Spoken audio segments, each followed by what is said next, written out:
Hemos preparado para poder compartir con tu pueblo la palabra tuya, mi Dios. Te pedimos, mi Dios, que nos permitas hablar con denuedo tu palabra, Señor. Que tu Espíritu Santo que nos ayude para poder traer tus palabras a nuestro corazón y poderlas nosotros compartir con todo tu pueblo, mi Dios. Tú dijiste, Señor, que no solo de pan viviría el hombre, sino de toda palabra que sale de tu boca, Padre. Queremos alimentar el corazón de tu pueblo, Padre, y por esa razón pedimos la intervención de tu Espíritu Santo para que seas tú, mi Dios, dándonos entendimiento, dándonos, Señor, sabiduría, alumbrando los ojos de nuestro entendimiento, Padre. En esta hora nos ponemos en tus manos, Señor, y te pedimos tu bendición. En el nombre de Jesús, amén y amén. Pueden salir los niños, los jóvenes, adolescentes, y los demás nos ponemos de pie, hermanos. Saludémonos unos a otros, por favor. Vamos a saludarnos unos a otros.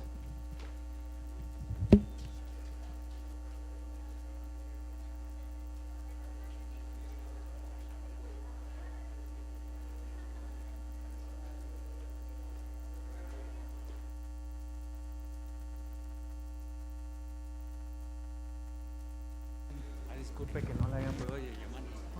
Me llamó esa vez, está ocupada.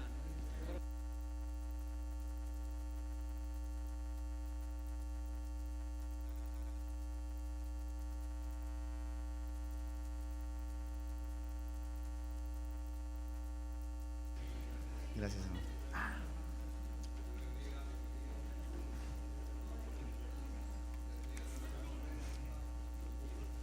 Dios bendiga, hermano.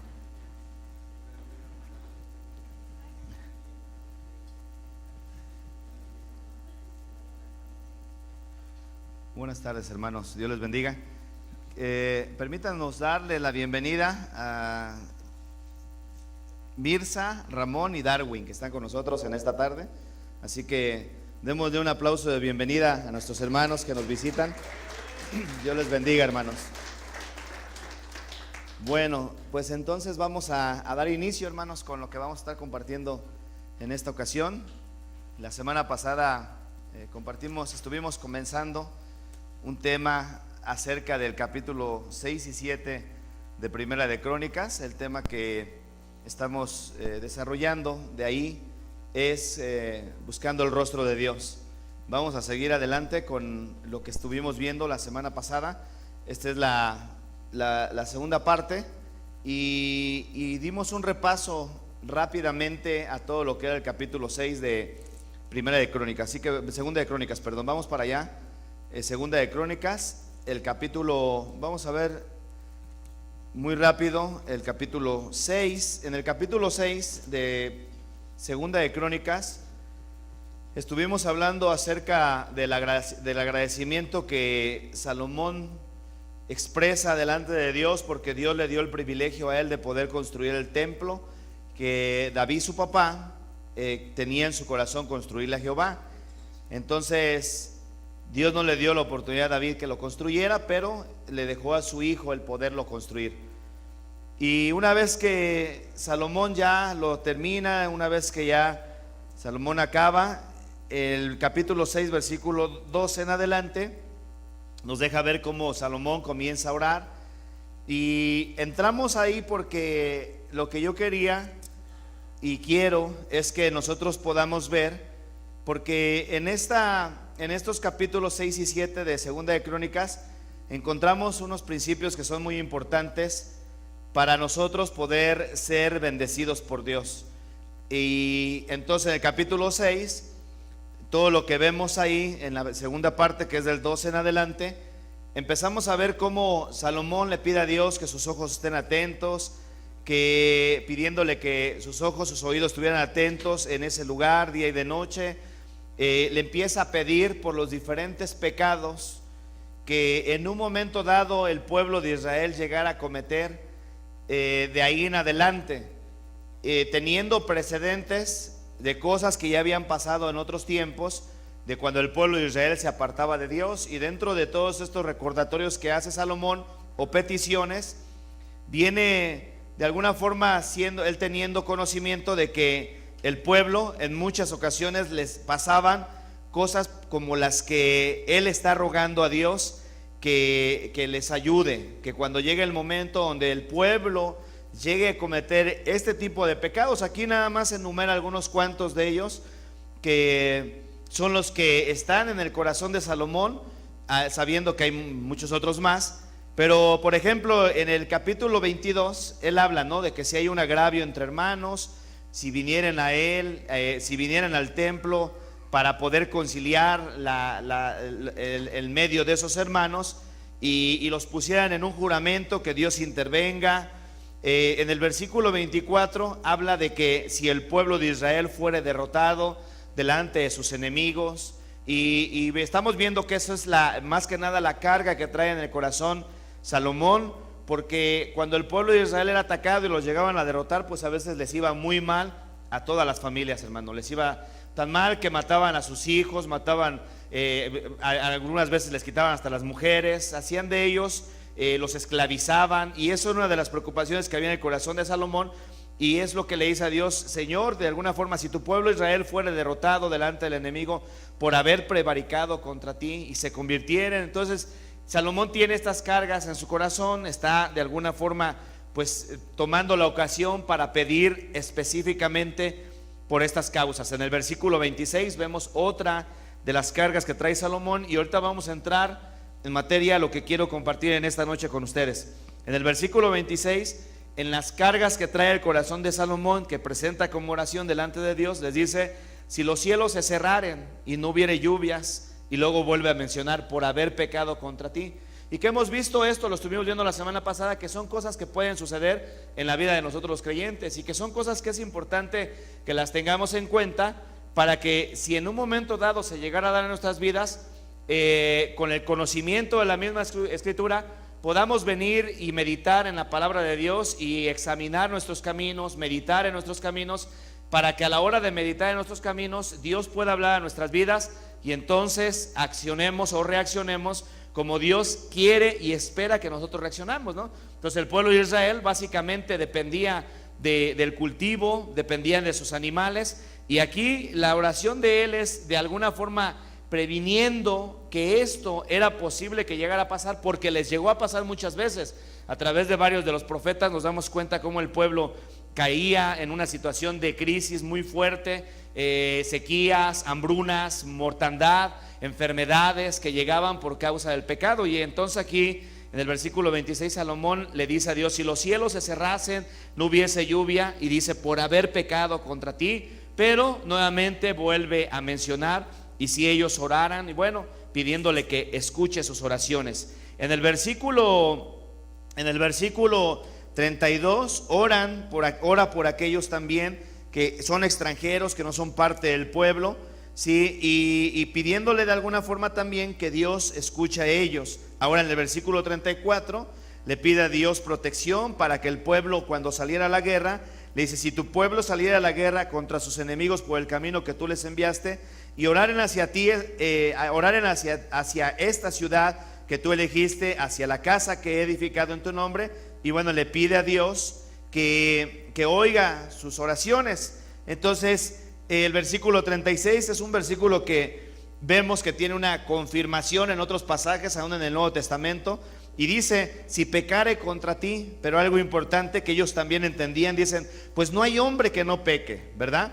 Dice: si pecaren contra ti, pues no hay hombre que no peque, y te enojares contra ellos y los entregares delante de sus enemigos, para que los tomaran y los llevasen cautivos a tierra de enemigos, lejos o cerca, y ellos volvieren en sí en la tierra donde fueren llevados. Bueno, y aquí es la oración, ¿no? El versículo 38 dice: si se convirtieren de todo su corazón y de toda su alma en la tierra que están cautivos, donde los hubieran llevado cautivos, y oraren hacia la tierra que tú diste a sus padres. Y bueno, ahí vemos varios puntos que estaban sobre todo en el corazón de Salomón, que está pidiéndole a Dios, previniendo. Saben que esto lo hablamos en la noche de oración continuamente allá, y es algo que es cierto, hermanos. La oración es preventiva.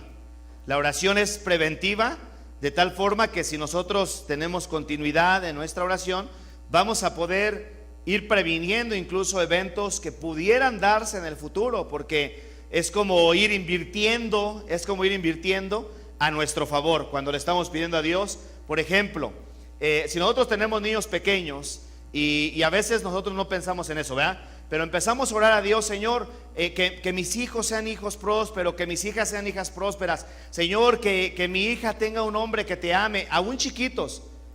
Dios sabe el futuro, ¿verdad que sí? Entonces, pues, Él es omnisciente. Entonces, Él puede ir de alguna manera obrando a nuestro favor. En una ocasión me tocó escuchar un testimonio de un hermano que este hermano creció en un hogar cristiano, se apartó de Dios, empezó a vivir bien mal y se metió en todo tipo de pecados. Y entonces le pasó de todo. Conoció a su esposa, la que fue su esposa, era ella cristiana también. Y ya una vez que estaban juntos, su esposa le platicó a él que su mamá siempre oraba por su esposo que iba a ser de ella. Dice, mi mamá siempre oraba por el que iba a ser mi esposo. Y entonces dice que él ahí en una ocasión orando con el Señor, Dios le mostró que gracias por las oraciones de la que fue su suegra, él lo estaba librando de diferentes situaciones en su vida que él iba pasando. ¿Por qué? Porque Dios escucha la oración de nosotros, su pueblo, y la oración es tan poderosa y preventiva que incluso va más allá de lo que muchas veces nosotros imaginamos. Lo que vemos en Salomón aquí es que él está previniendo de alguna forma para que cuando el pueblo de Israel llegara a estos puntos, llegara a estas experiencias, que Dios escuchara, que cuando el corazón del pueblo se volteara hacia Dios, Dios pudiera escuchar. Y entonces ese es el escenario que nos presenta el capítulo 6. De ahí entramos al capítulo 7 y vemos cómo Dios se le aparece en el versículo 12. Se le apareció Jehová a Salomón, capítulo 7, 12. Aquí Jehová, después de toda la oración que Salomón hace, viene una respuesta muy gloriosa, de tal manera que dice la Biblia en el capítulo 6, muestra eso, como cayó la gloria de Dios, de tal manera que incluso los sacerdotes ya no pudieron desempeñar su ministerio, los levitas ya no pudieron seguir tocando, todos comenzaron a adorar a Dios porque la gloria era tan fuerte que había descendido en ese lugar por la oración que hace después Salomón. En la mañana precisamente estábamos viendo eso de cómo la oración siempre trae un resultado. En el versículo 12 del capítulo 7, entonces aquí Dios se la dice, yo he oído tu oración y he elegido para mí este lugar por causa de sacrificio. Y entonces aquí le habla de las diferentes. Y si mandara la langosta que consuma la tierra, y si enviare pestilencia a mi pueblo, que esto envolvía calamidades, mortandad, envolvía pobreza, envolvía hambre, todo esto envolvía eso, sí, calamidad, pestilencia, habla de enfermedades, habla de la langosta que llegaba y se tragaba los cultivos, y se cerraban los cielos, había sequía, consecuencia de que el pueblo se volteaba su corazón de Dios, y Dios le habla a Salomón. Y ahí es donde entra este pasaje que nosotros conocemos mucho y que incluso muchas veces se repite en nuestras vidas, en la iglesia.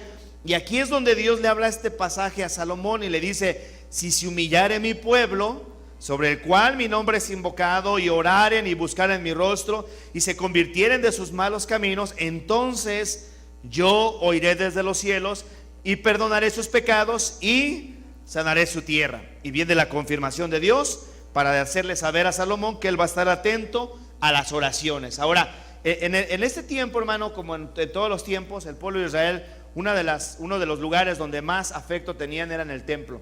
Hasta el día de hoy, por ejemplo, si vemos allá hacia Jerusalén, el templo de los judíos fue derribado en el año 70, está registrado en la historia, fue derribado. Y quedó solamente ahí un muro que se conoce como el muro de las lamentaciones. Bueno, en ese muro el pueblo de Israel ahí siguen llegando y hacen sus oraciones, porque para ellos todavía Dios está habitando, acuérdense que Dios no es hombre para mentir. Dios dijo que sus oídos iban a estar atentos ahí, sus ojos iban a estar abiertos, y ellos saben que en ese lugar ahí Dios está atendiendo oraciones, como en todo lugar donde se invoca su nombre. Pero el templo es un lugar muy sagrado, donde ellos estaban conscientes que la presencia de Dios estaba en ese lugar, y como sigue siendo para el día de ahora. Aquí nosotros nos reunimos y en medio del templo Dios bendice, Dios restaura, Dios sana, Dios hace milagros, Dios da provisiones, Dios multiplica, Dios hace muchas cosas a través de congregarnos, porque el cuerpo nos unimos en uno, y dice la Biblia que nos nutrimos con las coyunturas bien ligadas, estamos alimentándonos mutuamente. Entonces Dios le habla a Salomón, y lo que quiero que veamos aquí, algunos principios que son importantes para cuando llegaren a pasar cosas así en nuestras vidas, hermanos, podamos saber cómo debemos de reaccionar, para que no entremos en una etapa de mucha calamidad. Porque tú sabes, hermano, que cuando nuestro corazón nos llega a engañar y llegamos a caer, por ejemplo, en algunos casos como estos, quizá no de la misma manera, porque Israel antes sus enemigos eran físicos, ellos podían ver cuando venían sus enemigos y mataban a la gente. Nosotros no tenemos lucha contra sangre y carne, ¿verdad? Tenemos lucha contra principados, potestades, gobernadores, huestes de las tinieblas que están en las regiones celestes. Satanás dice que anda como un león rugiente alrededor de nosotros, buscando a ver a quién devora. Entonces tenemos una lucha verdadera, tenemos una lucha que se está llevando en el ámbito espiritual. Tenemos enemigos. Entonces, si nosotros entramos en una situación donde dejamos de protegernos, vamos a desprotegernos, ¿no? El Salmo 91, por ejemplo, dice: el que habita al abrigo del Altísimo, dice, morará bajo la sombra del Omnipotente, ¿verdad? Pero claramente dice que el que habita al abrigo del Altísimo, ¿verdad? Entonces, eso es importante que nosotros lo comprendamos, porque esto es para los que habitan al abrigo del Altísimo. Pero la realidad de las cosas que si nosotros no tenemos cuidado, nos podemos salir de ese abrigo del Altísimo y entrar en una zona de peligro, entrar en una zona donde ya no estamos protegidos, donde el cerco, creo yo que Dios tiene un cerco alrededor de nosotros que le reveló a Satanás en el libro de Job. ¿Se acuerdan, verdad? Cómo Satanás reconoce cómo Job todo lo que tenía, lo tenía cercado. Ese cerco no permitía que Satanás ni los demonios entraran a la casa de Job para tocar ni sus bienes materiales, ni su salud, ni su familia, nada, ni aún las personas que trabajaban para Job. Todos estaban dentro de ese cerco.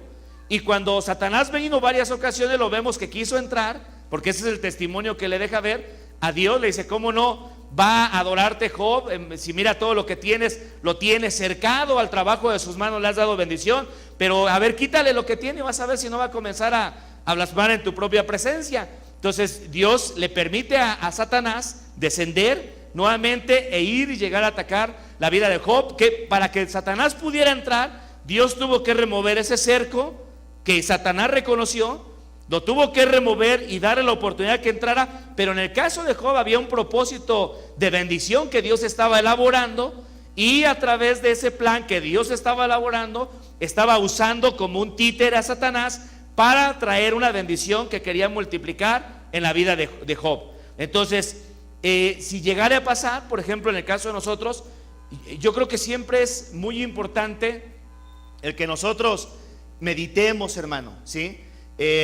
Cuando de repente las cosas no están bien, es bueno detenernos un poco, hacer un análisis de nuestra vida personal, que es ahí donde vamos a entrar ahorita. Hacer un análisis, bueno, cómo estoy caminando.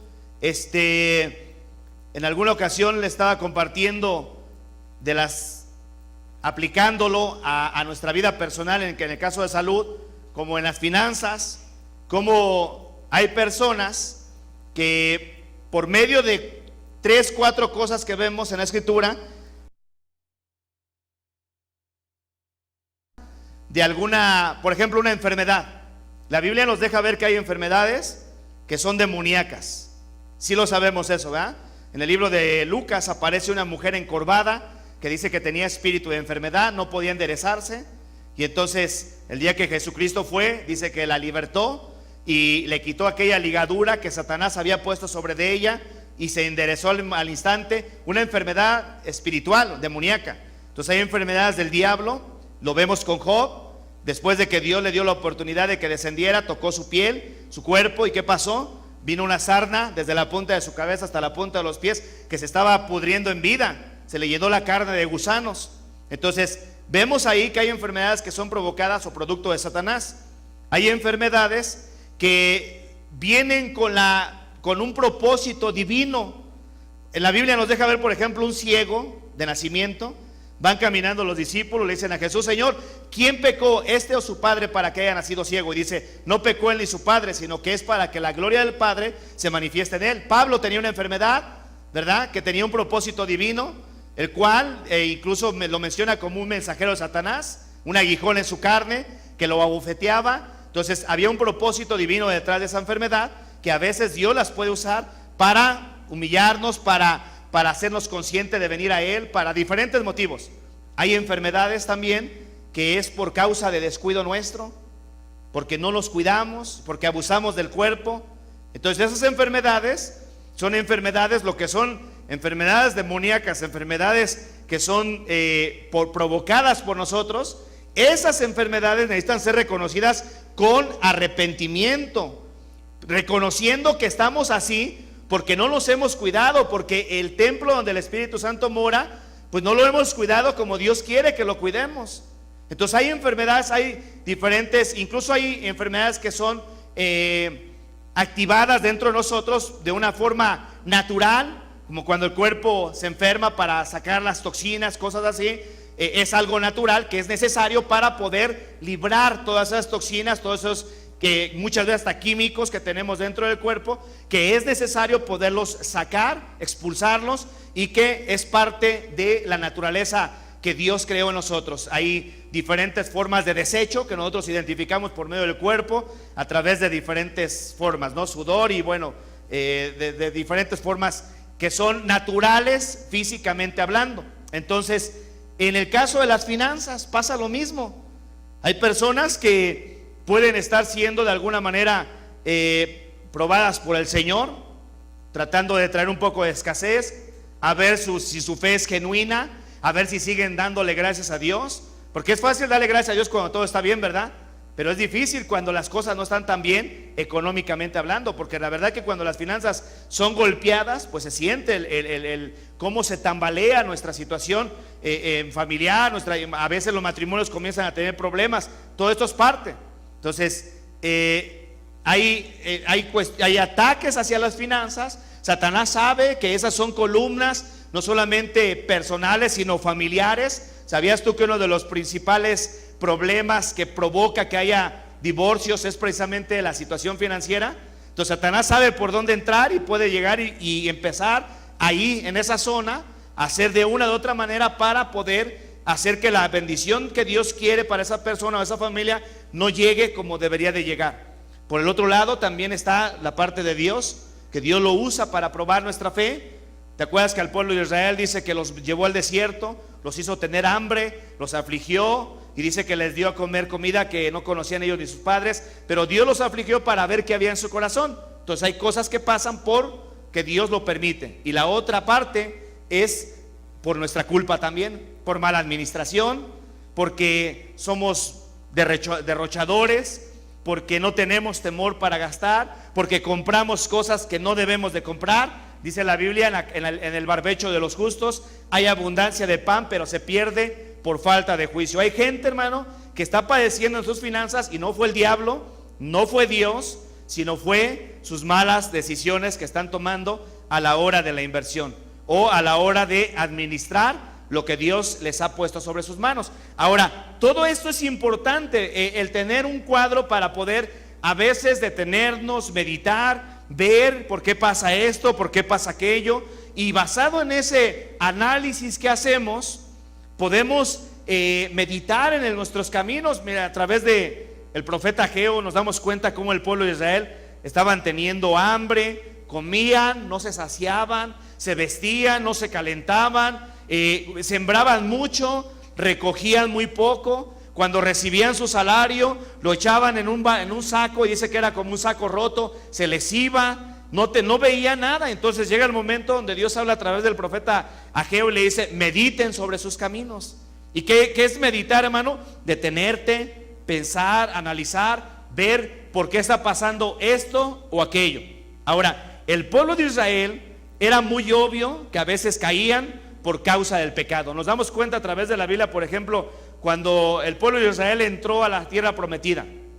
Dios le dice una promesa a Josué: nadie te va a poder hacer frente. Como estuve con Moisés, voy a estar contigo, no te voy a dejar ni te voy a desamparar. Entran a la tierra prometida, conquistan una de las primeras ciudades, que era la ciudad de Jericó, una ciudad con murallas fortificadas, grandísimas, que era casi imposible de poder penetrar esas murallas. Entonces eran inescalables, no había manera de escalarlas, tenían centinelas, era algo casi imposible de hacerlo. Bueno, Dios se las entrega a través de un milagro a su pueblo, y cuando llegan conquistan todo, pero les da la orden: no vayan a tocar nada de lo que hay ahí. Y entonces uno de ellos, de una familia, no le importó lo que Dios dice, toma unos pedazos de oro, unos lingotes de oro, un manto babilónico, y bueno, se los roba, va y los mete debajo de su casa donde se quedaron. Y entonces Dios ve esa desobediencia de parte del pueblo.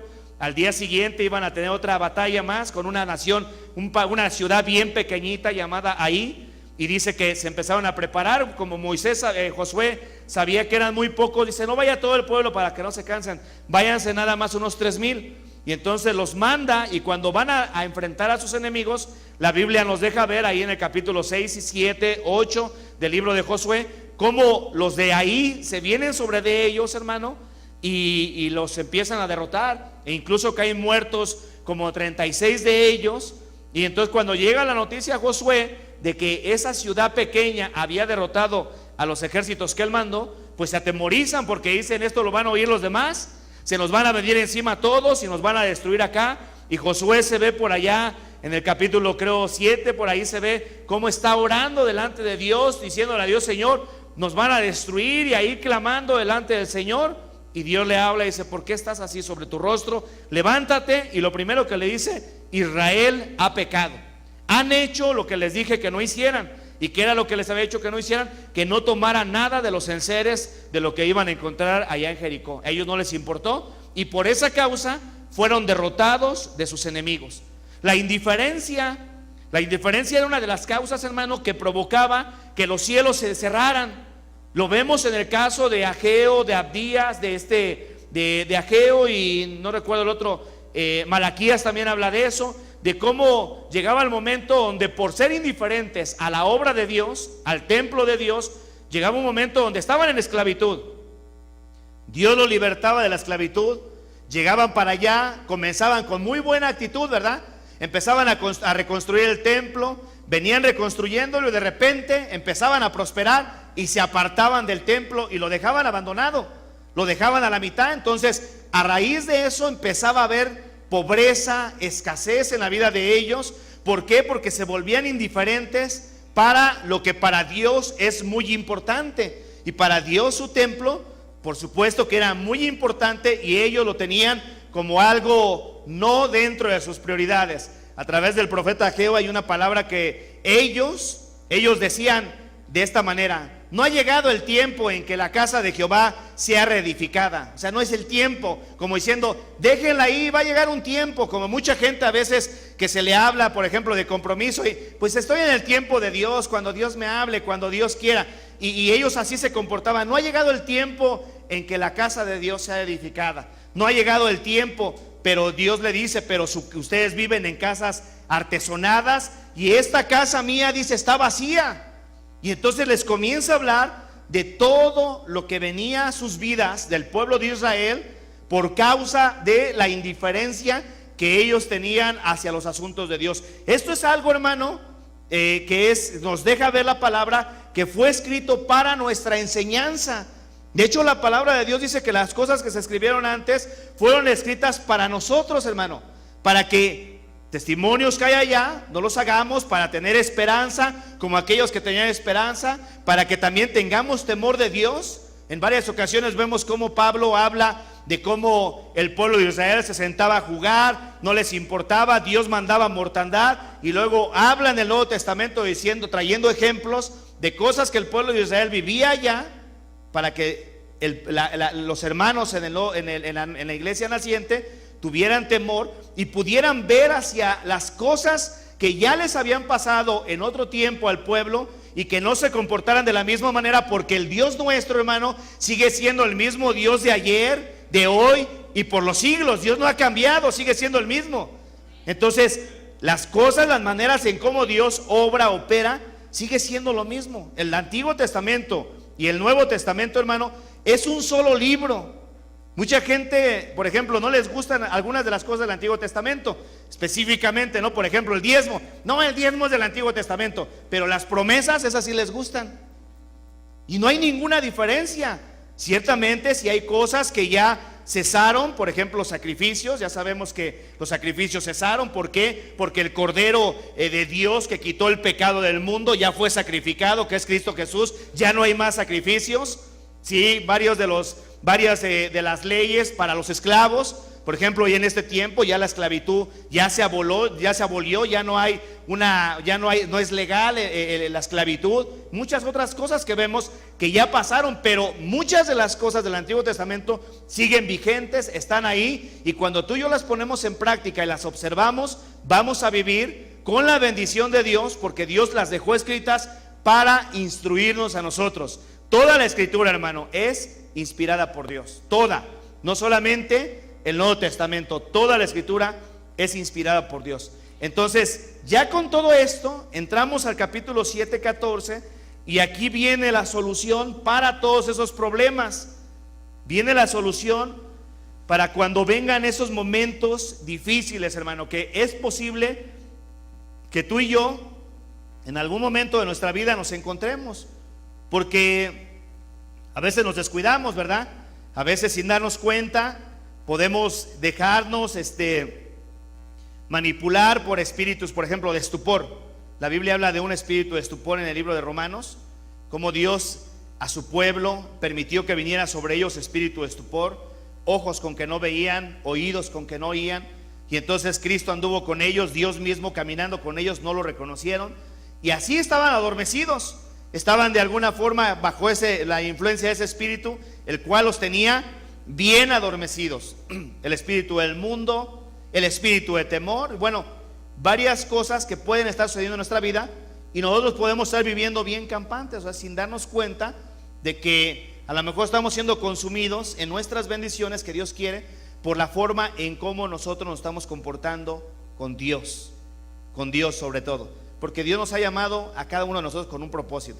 Ahora, cuando entramos a 2 de Crónicas 7:14, aquí Dios, hermano, revela al menos unas 4 cosas que nos van a ayudar para que nosotros podamos estar en una continua bendición de parte de Dios, hermano. Y por si acaso llegáramos a pecar, llegáramos a caer en una situación como las que vemos a través de las oraciones de Salomón, entonces ahí es donde tú y yo tenemos que aprender a poner en práctica literalmente lo que la Escritura nos enseña. Entonces, ¿por qué? Porque son cosas que Dios mismo dijo, que Dios mismo dejó escritas. Estas palabras del 7:14 son directamente una confirmación de algo que Dios le habló a su siervo Salomón, diciéndole qué iba a pasar si el pueblo reaccionaba de la manera como Él quiere y espera de parte de cada uno de nosotros. No está por más que de repente en medio de nuestras oraciones íntimas que tenemos con el Señor podamos abrirnos así completamente, exhibir nuestro corazón, analizar nuestra vida. Hermanos, de verdad a veces llega a haber tanta falta de interés, tanta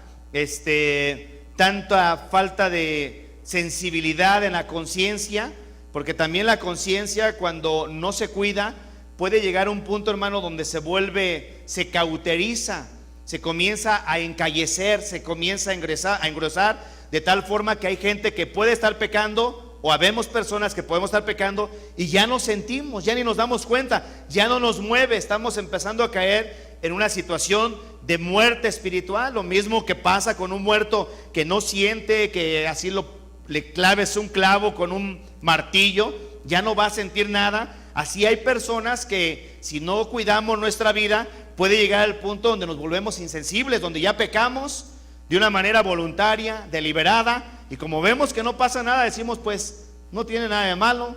Y puede haber pecados en nuestra vida que sabemos que no son del agrado de Dios, que están ahí, que Dios ha hablado en otro tiempo, que incluso en otro tiempo cuidábamos de no hacerlo, pero llegó el momento donde nos descuidamos y ya lo hacemos y ya podemos andar viviendo como antes vivíamos, puede ser el caso, y no hay una sensibilidad en nuestra alma, y que a raíz de eso, hermano, estemos deteniendo muchas de las bendiciones que Dios tiene para nosotros. Entonces, nosotros estamos viviendo en un mundo espiritual. De hecho, la Biblia dice, por fe andamos, no por vista. El pueblo de Israel podía ver inmediatamente cuando venían los juicios de Dios, porque se les cerraba todos los cielos, ya no había lluvia, ya no caía lluvia, pues todo el cultivo se les quedaba, se les secaba, la tierra se secaba completamente, los animales se enfermaban, morían, se deshidrataban y llegaban al punto donde poco a poco se iban muriendo, y ahí inmediatamente venía el momento donde decían, estamos mal, necesitamos arrepentirnos.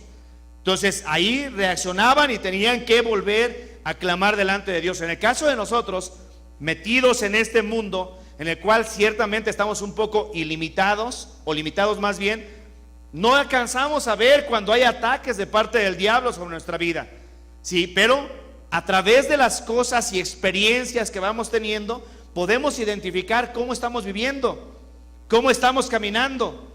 Y no está de por más, cuando entremos en nuestros momentos de oración, hacer un análisis de nuestra vida, cómo nos estamos comportando con Dios, nos estamos esforzando, nos estamos consagrando, estamos santificándonos, estamos cada día tratando de ser mejores hijos de Dios, o vamos retrocediendo. ¿Cómo estamos en nuestra vida?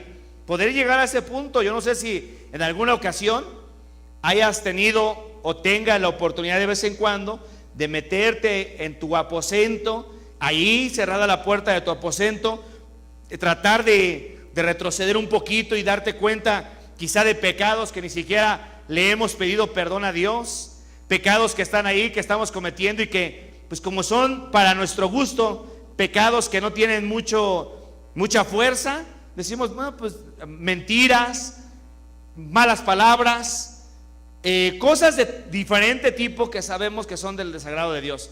Algunas otras personas ya de plano, sumergidos en el engaño del corazón, puede ya estar cometiendo pecados de los más graves y sin tener ni un sentimiento en su conciencia de que están mal delante de Dios. Entonces, lo primero que Dios le dice a su pueblo en el libro de Segunda de Crónicas, esta es la primera cosa: si se humillare mi pueblo, si se humillare mi pueblo, es lo primero que le dice Dios, es lo primero que Dios espera de parte de nosotros, que haya humildad. Ahora, todo esto que vamos a ver, hermano, es para reconocer que andamos mal, si es que andamos mal.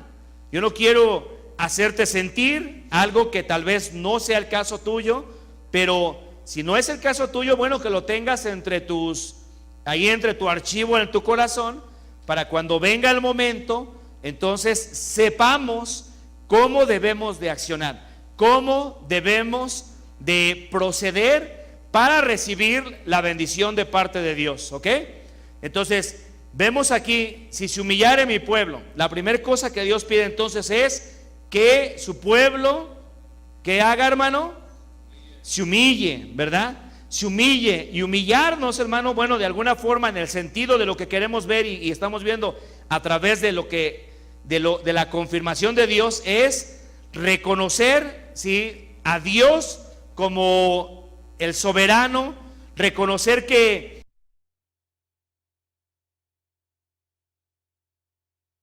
necesitamos que Él atienda nuestra necesidad, reconocer que sin Él estamos perdidos. Es la primera cosa que tiene que haber en el corazón del pueblo de Dios para entonces empezar a caminar en el sentido correcto. Humillación. Porque si nosotros somos altivos, si nosotros somos soberbios, si nosotros no reconocemos, por ejemplo, si andamos mal y de repente ya viene la voz del Espíritu Santo, nos muestra que estamos mal y todavía seguimos resistiendo, o ya sabemos que andamos mal y que por andar mal está pasando ciertas cosas en nuestra vida o alrededor de nosotros, pero no está esa humildad, no reconocemos, y todavía sigue la persona con los argumentos y engaños del diablo. Ahí los razonamientos, sí, pero es que yo estoy haciendo esto o por esta otra cosa, porque el diablo, hermano, es muy audaz. es muy astuto.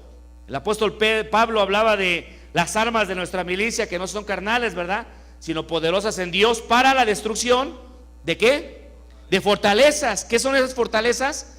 Pues son cosas que crea el diablo en nuestra mente, en nuestro corazón, para no dejar entrar la verdad, ¿sí? Y razonamientos que se levantan, o conocimiento que se levanta en contra del conocimiento de Dios, y que nos lleva a razonar muchas veces para defender nuestros puntos. No hay humildad. Entonces, si el pueblo de Israel llegaba a un punto de que le estaba yendo mal, estaban siendo derrotados, y todavía con aquella actitud de que no, Señor, pero es que nosotros estamos bien. Vemos una escena en la Biblia de que Dios manda a Elías, lo manda a confrontar al rey Acab. El rey Acab se casó con Jezabel, y entonces cuando ellos se casan, Jezabel empieza a presionar fuertemente, de tal manera que Jezabel tenía la autoridad del reino del tiempo de Acab, y ella controlaba, ella decía cómo se hacían las cosas. Y entonces llega el momento donde se lleva a todo el pueblo a pecar y a adorar a otros dioses. Y entonces cuando empieza a pasar eso en medio del pueblo, Dios levanta a Elías, lo manda para allá, y le dice: confróntalo y dile que los cielos se van a cerrar, va a venir esto. Llega Elías para allá, reprende a Acab. Elías ora, ahí habla en Santiago cómo Elías oró para que no lloviera. Se cierra el cielo, no hay lluvia por 3 años y medio aproximadamente, y se retira Elías. Comienza una hambruna, empieza a haber enfermedad, empieza a haber mortandad en medio del pueblo. Acab estaba bien enojado todavía de todo lo que estaba pasando, y Dios vuelve a mandar a Elías de regreso para que vaya con Acab. Y viene Elías caminando a lo lejos. Acab, el rey Acab, lo ve, y cuando el rey Acab ve a Elías, va y se le acerca y le dice: por tu culpa estamos como estamos, por tu culpa está pasando esto. Todavía con un corazón soberbio, con un corazón que no quería reconocer que era su culpa lo que estaba pasando. Esa es una actitud de falta de humildad, porque no lleva a la persona a reconocer que está mal. Cuando Dios dice entonces: si mi pueblo se humillare, Dios lo que quiere es que haya esa actitud de reconocimiento. Señor, estoy mal, perdóname, Señor, entiendo, reconozco que lo que está pasando es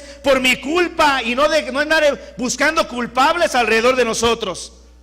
Hay mucha gente que peca o comete algún agravio, y son muy buenos para empezar a buscar su banda, su pandilla. Sí, pues también fulano de tal peca, y fulano de tal mira lo que anda haciendo. Pero fulano de tal o sultano, Dios le va a pedir cuentas, y tú no le vas a dar cuentas a Dios por lo que fulano o sultano esté haciendo, ni yo tampoco. Entonces Dios lo que quiere ver, lo primero que le dice al pueblo: si mi pueblo se humillara, si mi pueblo se humillare. Y esto es individual. Cada uno de nosotros, si nos llegáramos a encontrar en situaciones así, ¿qué es lo que Dios quiere y espera de nosotros? Es que nosotros nos humillemos delante de Él, hermano. Que vayamos delante de Él, que no vayamos con argumentos: Señor, tú sabes que yo he pecado, he hecho por aquello, por esto otro, tú sabes cómo está la situación. Nuestros argumentos que van en contra de la palabra de Dios, simple y sencillamente no son válidos para Dios, hermano. No son válidos. Entonces lo que Dios quiere es que haya un reconocimiento. El pueblo de Israel tenía que reconocer: Señor, estamos siendo derrotados por estos ejércitos, por culpa de nosotros, porque hemos pecado contra ti, nos hemos alejado de ti. Señor, reconocemos que el cielo se cerró, no hay bendición sobre nuestra vida, está pasando esto y aquello, porque nosotros pecamos contra ti. Eso es lo que Dios espera de cada uno de nosotros, hermano. No que estemos buscando: Señor, pero es que tú sabes que pecamos porque no sentimos tu presencia con nosotros, caminamos, nos sentimos solos y por eso fuimos derrotados. ¿Para qué nos abandonaste, Señor? Dios no espera eso de parte de nosotros. Dios espera que haya humildad, que reconozcamos, ¿verdad? Entonces eso es lo que le dice al pueblo de Israel: si mi pueblo se humillara. ¿Qué Dios entonces espera como primer cosa? Que nosotros nos humillemos delante de Él, que vengamos ante Él, hermano, y reconozcamos. Dios jamás nos va a echar fuera, ni tampoco nos va a destruir si tú y yo nos humillamos. Y tampoco nos va a destruir si no nos humillamos. Nos vamos a destruir nosotros mismos, ¿verdad que sí? ¿Por qué? Porque Dios ha provisto principios para que tú y yo podamos venir, verlos y saber qué es lo que Dios espera de parte de nosotros, hermanos. Dios lo que quiere, Isaías capítulo 55, a través de esta humillación, quiere que haya un reconocimiento. Fíjate que 55:7, vamos a verlo rápidamente, hermanos.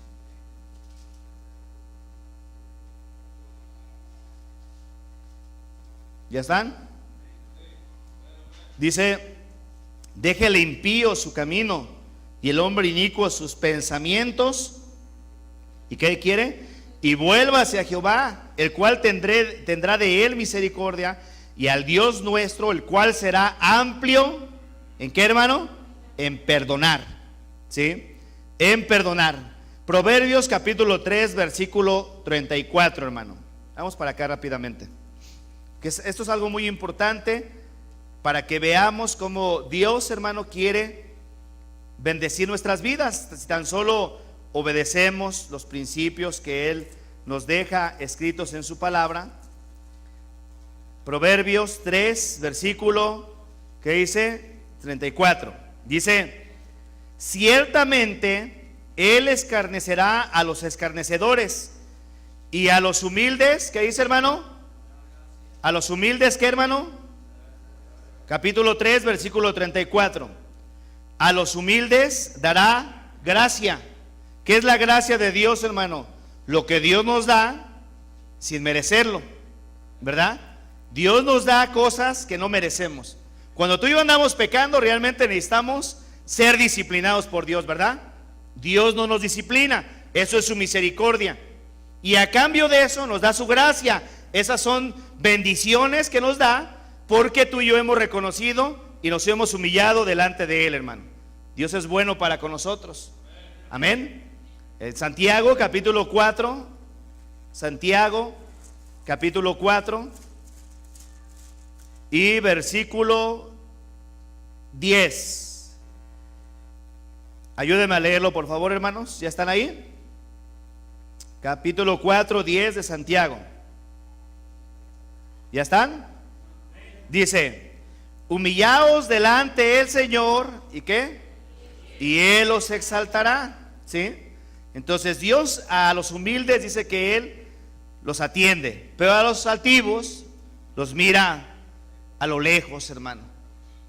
Dios no puede bendecir ni va a derramar su gracia sobre una persona que no reconoce que ande caminando mal. Pero cuando tú y yo lo reconocemos, entonces es el primer paso para ser candidatos a las bendiciones que Dios tiene y quiere derramar sobre nuestras vidas. Primera de Pedro capítulo 5, 5. Primera de Pedro capítulo 5, 5. ¿Ya están? Dice: igualmente, jóvenes, estad sujetos a los ancianos, y todos sumisos unos a otros, revestidos de humildad, porque Dios, ¿qué dice, hermano? Resiste a los soberbios. ¿Y qué da?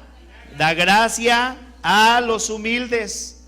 Amén. Entonces, cuando Dios le habla a su pueblo, dice: si mi pueblo se humillare. Ok, ¿por qué entonces Dios quiere que su pueblo se humille? Porque era posible que las cosas, las calamidades, los momentos difíciles, la pobreza, la enfermedad, esos momentos que pasaban de mucha dificultad, era posible que muchas de esas cosas pasaban. ¿Por qué? Porque se habían apartado de Dios. Y entonces aquí, a través de esta palabra que revela, les hace saber lo primero que Dios está buscando para poder actuar. Mira en el Salmo 51, hermano. Vamos para acá. Salmo 51. Aquí vemos cómo Dios no desprecia ese corazón que se humilla delante de Él. Salmo 51, versículo 17. Porque Dios es lo que espera, amén, de nosotros. Entonces esto nada más es para que lo tengamos ahí, hermano, en nuestro corazón, para cuando llegare a pasar alguna situación en nuestras vidas. No todo el tiempo, te lo vuelvo a repetir, es porque andemos caminando mal. A veces, hermano, se está esforzando uno, te estás consagrando, estás orando, estás ayunando, y de todas maneras estás sintiendo algunas algunas luchas, algunos momentos difíciles, que eso también llega a pasar. No necesariamente siempre que nos está yendo mal ante nuestro propio juicio quiere decir que andamos mal con Dios. Por eso yo te decía al principio, es importante que te pares, ¿sí? Detente, medita. Tú y yo no nos vamos a poder engañar a nosotros mismos, ¿verdad que no? ¿O sí podemos engañarnos? Tú y yo sabemos cómo caminamos, cómo nos comportamos en la intimidad, conocemos nuestros pensamientos como Dios los conoce, sabemos la manera de pensar, la manera de los sentimientos de nuestro corazón, la manera como caminamos cuando nadie nos ve. Todo lo sabemos de parte de Dios, ¿sí o no? En nuestras vidas. Entonces tú y yo, dice la Biblia, que no nos engañemos. No nos vamos a poder engañar. Sabemos cómo estamos caminando, cómo nos comportamos. Todo eso lo sabemos, hermanos. Entonces es importante entender eso, porque si tú sacas tu análisis y dices, bueno, pues realmente yo considero que estoy haciendo mi mejor esfuerzo, le estoy echando ganas, estamos tratando de no desagradar a Dios, estamos conscientes de que no lo queremos desagradar, nos estamos esforzando, entonces eso indica que estamos bien. ¿Y por qué pasa esto o aquello? Bueno, ya lo vimos, ¿no? La Biblia habla de que es necesario que nuestra fe sea probada por medio del fuego. Hay veces que Dios va a probar nuestra fe para ver si en momentos de dificultad también somos los mismos creyentes que Él espera que seamos. Pero si no es así, entonces ahí es donde viene la aplicación de lo que estamos viendo. ¿Qué quiere Dios entonces? Que nos humillemos, hermano. Y cuando Dios ve esa actitud verdadera, hermano, sin que nadie nos esté obligando, ¿verdad que no? Solamente el Espíritu de Dios y su palabra.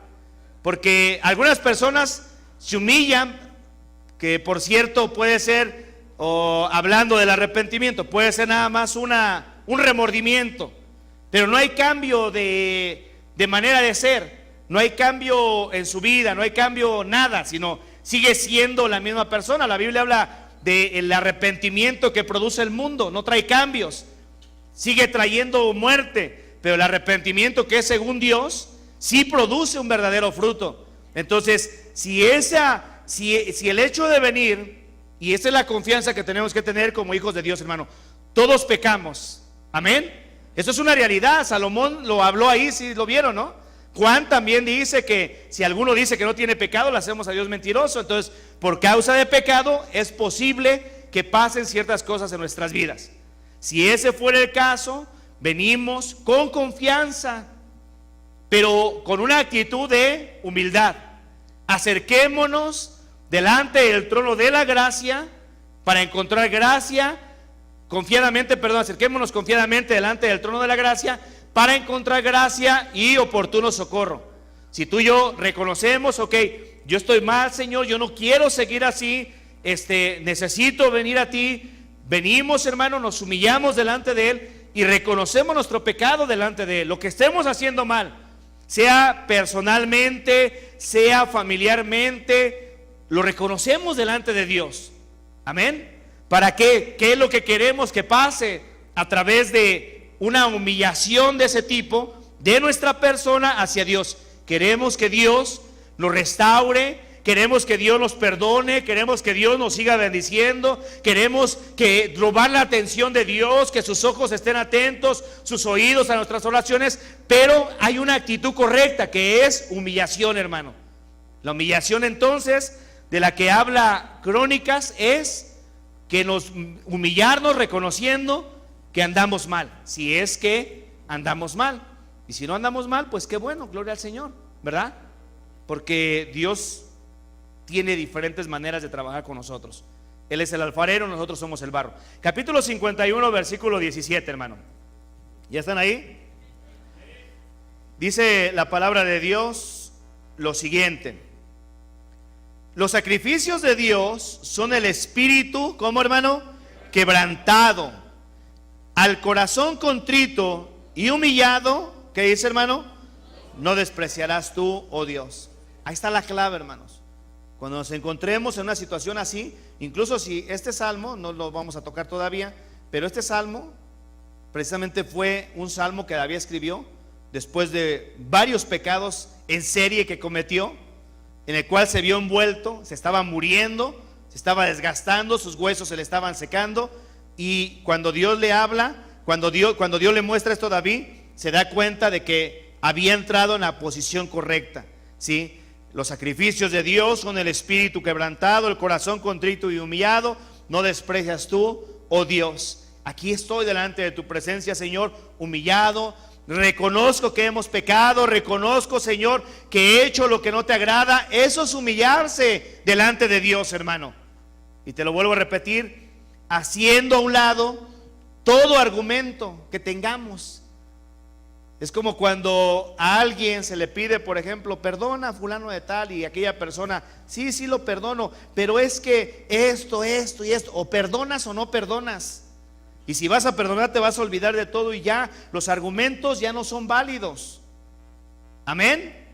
Y se olvida uno y ahí actuamos como Dios. Mira, vamos rápidamente a Segunda de Crónicas. No, perdón.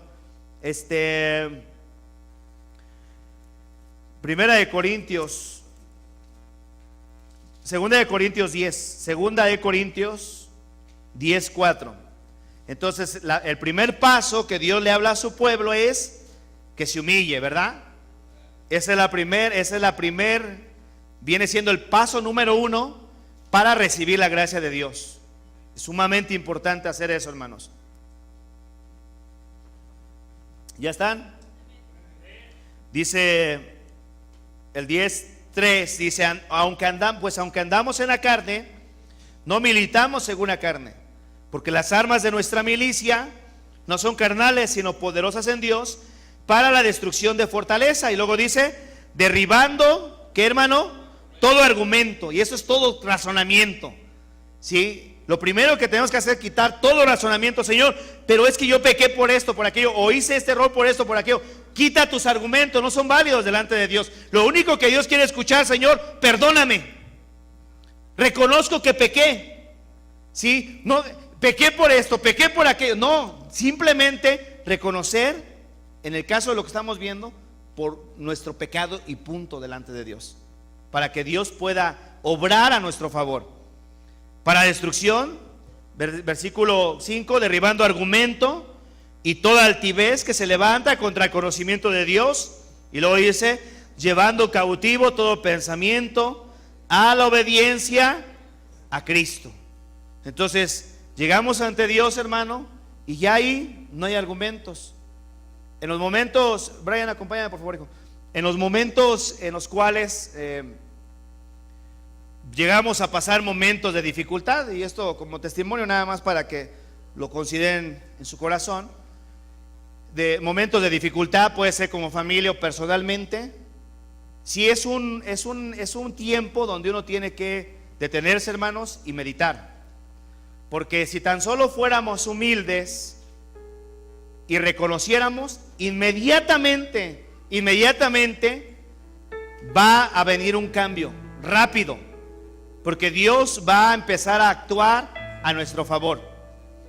Y una de las cosas que he comentado con los hermanos, porque uno como ser humano también peca, comete unos errores, y una de las cosas que yo he llegado a notar, que cuando llego a cometer algún error o he llegado a cometer algún error, me mostraba el Señor en algunos de los primeros años cómo cometía algún error, algún tipo de pecado, y veía cómo la enfermedad llegaba a la casa, y como si el Espíritu Santo me mostrara que eso pasó por causa de mi pecado. Y entonces venía con el Señor. Yo sabía, yo no le decía a mi esposa, porque a mí el Espíritu de Dios me estaba mostrando que yo, por causa de mí, eso se estaba viendo dentro de mi casa. Entonces yo le pedí a Dios, Señor, perdóname, si yo sé, Señor, que esto está pasando por causa de mi pecado. Dios usa a los niños. Yo me acuerdo que mis hijos estaban pequeñitos, teníamos poquitos años en el Evangelio, y yo la verdad no quería entender, yo quería seguir todavía una vida doble, en diferentes sentidos. Y cuando llegaba a la casa, quería agarrar a uno de mis hijos, los más pequeñitos, y yo veía cómo me rechazaba. Yo sentía que de alguna manera Dios lo estaba usando para hablar a mi corazón y entristecerme de que yo no andaba haciendo lo correcto. Entonces eso me llevaba a tener cierta tristeza y pedirle a Dios que me ayudara y que me perdonara. Pero en varias ocasiones, en varios momentos de la vida nuestra, dentro de lo que es ya la vida personal, he podido detectar causas de pérdidas de finanzas porque no quiere uno caminar como Dios quiere, enfermedades porque no quiere uno caminar como Dios quiere, momentos muy trágicos y difíciles dentro de la familia porque no quiere uno caminar como Dios quiere. Todas esas cosas, ha llegado momentos en donde, meditando en el Señor dice: pues conságrate, sé más genuino. Esto que estás haciendo no me agrada, quítalo de ti, deja de hacer esto, deja de hacer aquello.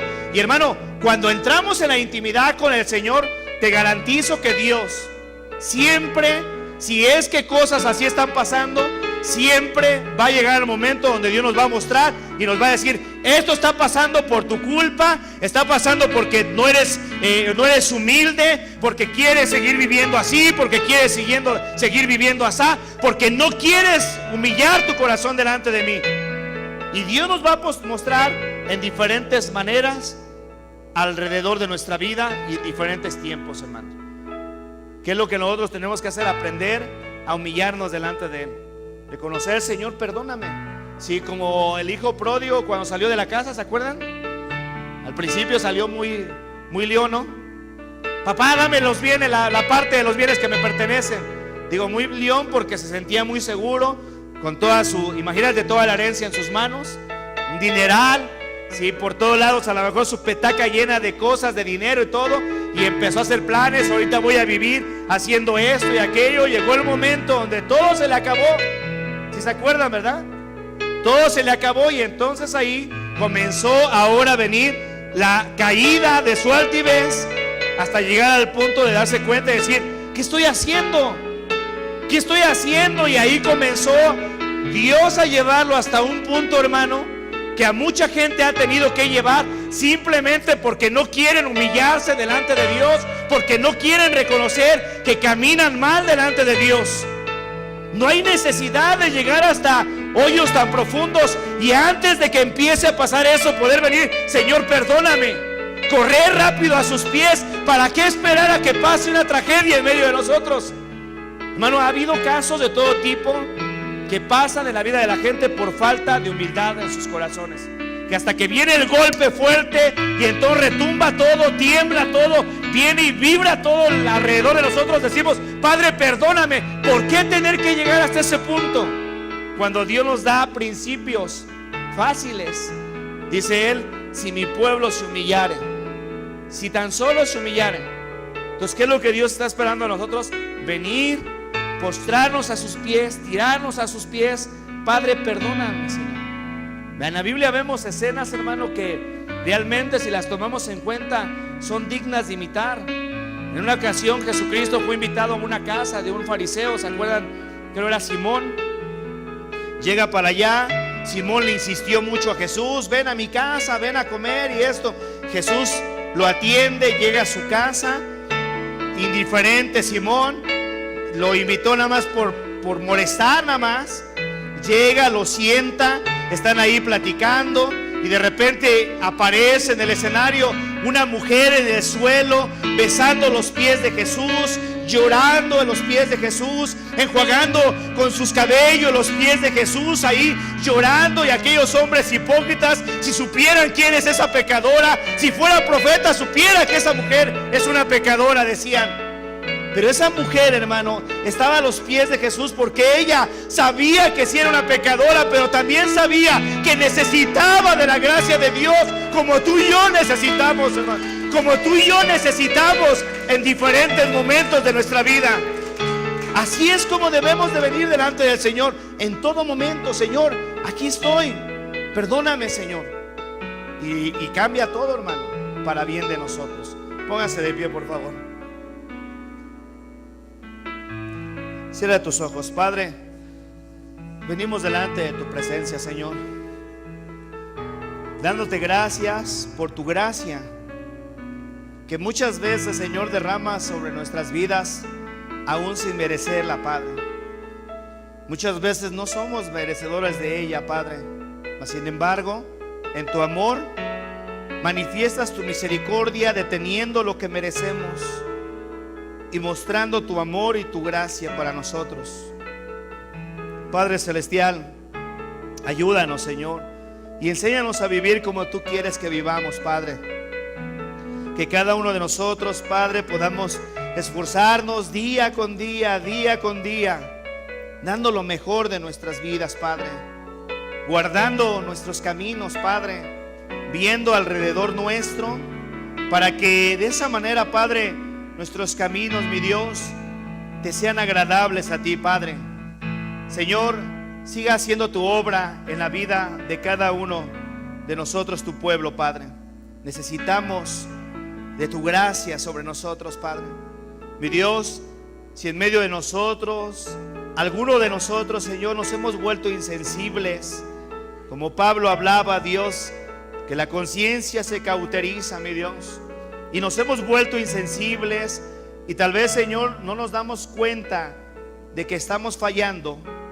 Te pido, Padre, que tú, Dios, sensibilices nuestra conciencia, que quites, Dios Santo, esa grosura que viene a hacerla insensible a nuestras vidas, Padre, y que a veces, Señor, nos lleva a pensar, a argumentar, a razonar de una forma, Dios, a veces altercando contra ti mismo, mi Dios.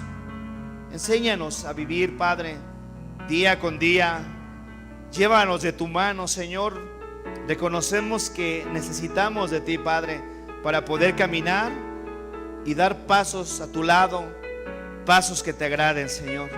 Bendice la vida de cada uno de mis hermanos y hermanas que en esta hora se dieron cita, Padre, para venir a alimentar su corazón, Señor. Llévanos con bien a casa y permítenos, Padre, poder seguir digeriendo tu palabra en nuestras vidas, de tal manera, Padre, que la podamos llevar a la práctica en las diferentes áreas de nuestra vida, Padre. Gracias, mi Dios, porque eres tú tan bueno, porque tu amor, Dios, es grande para con nosotros. Gracias, en el nombre de Cristo Jesús. Amén y amén. Dios les bendiga, hermanos.